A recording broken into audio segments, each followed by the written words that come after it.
बिस्मिल्लाहिर्रहमानिर्रहीम।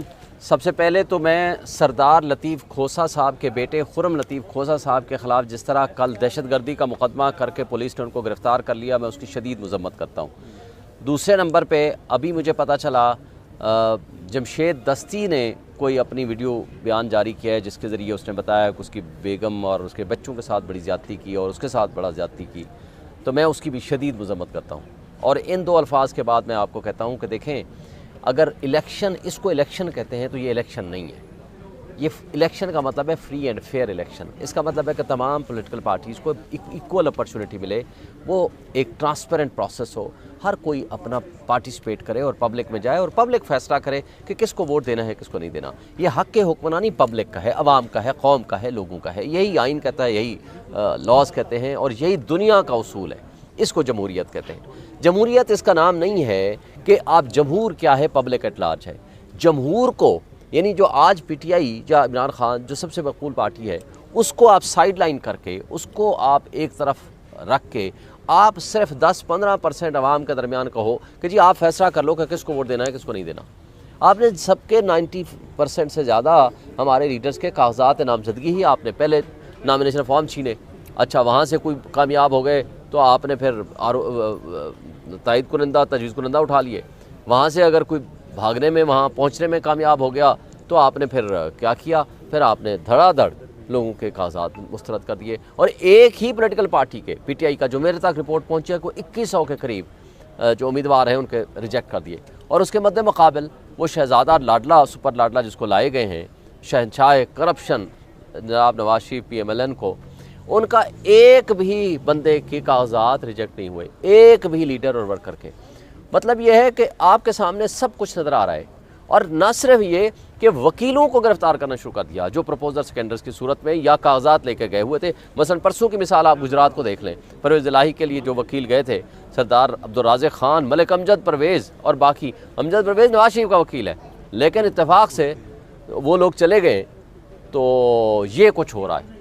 तो ये सारी चीज़ें अभी काजी फाइज ईसा साहब से आप क्या ये जो बता रहे हैं ये भी उनके सामने रखेंगे और अभी मुलाकात करने जा रहे हैं, तो क्या कहेंगे? अभी इंशाल्लाह मैं मुलाकात करूंगा, रिक्वेस्ट उनको करूंगा कि जी हमारा जो केस है वो लगाएं, और इंशाल्लाह मैं उम्मीद रखता हूं कि वो हमारे केस को लगाएंगे और फिक्स करेंगे इंशाल्लाह। और उनको सामने ये सारी चीज़ें ऑलरेडी हम लिख के भी दे चुके हैं बहुत सारी शिकायत की सूरत में, और उम्मीद रखते हैं कि इंशाल्लाह ये होगा। शोएब शहीन साहब, लोगों के घरों में चादरों में हाथ डाला जा रहा है, इज्जतें लूटी जा रही है यहाँ तक भी कि, लेकिन आप फिर भी इसी इमारत से इंसाफ की तवक्को रख के बैठे हैं। ये लोग तो सुना है छुट्टियाँ इंजॉय कर रहे हैं, जब लोगों के घरों में रात को 3-3 बजे लोगों की इज्जतें लूटी जा रही हैं, चादरें छीनी जा रही हैं, चार दीवारी पमाल की जा रही है, और फिर भी आप इन्हीं इमारतों से इंसाफ की तवक्को रखें। देखें, हम इंसाफ की तवक्को इन इमारतों से नहीं रखते, उन इदारों से इसलिए रखते हैं कि जिनकी ये आइन के तहत जिम्मेदारी है।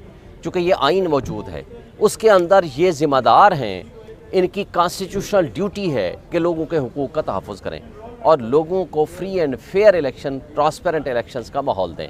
और ये ज़िम्मेदारी इन्होंने आइन के तहत इनके लोगों के हुकूक के तहफ़्फ़ुज़ की कसम उठाई हुई है। और अगर ये अपनी ज़िम्मेदारी अदा करने से कासिर रहते हैं तो ये इनके ऊपर एक ज़िम्मेदारी होगी कि इन्होंने क्यों अपनी ज़िम्मेदारी अदा नहीं की।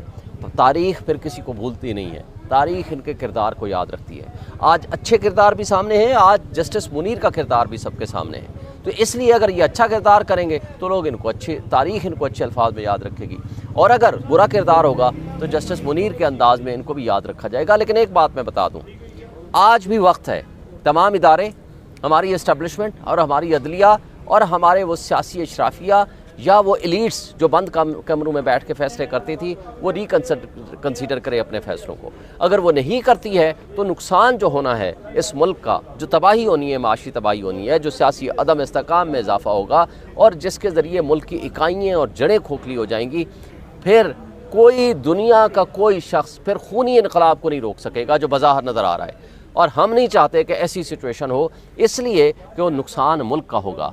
तो इसलिए आज शऊरी इनकलाब आने दें, जमहूरी इनकलाब आने दें। कल आपने देखा हैप्पी न्यू ईयर का प्रोग्राम था, उसके अंदर हज़ारों की तादाद में लोग थे। नारे किसके लग गए? सोशल मीडिया भरा पड़ा है, नारे लगे सिर्फ एक शख्स के, इमरान खान PTI जिंदाबाद।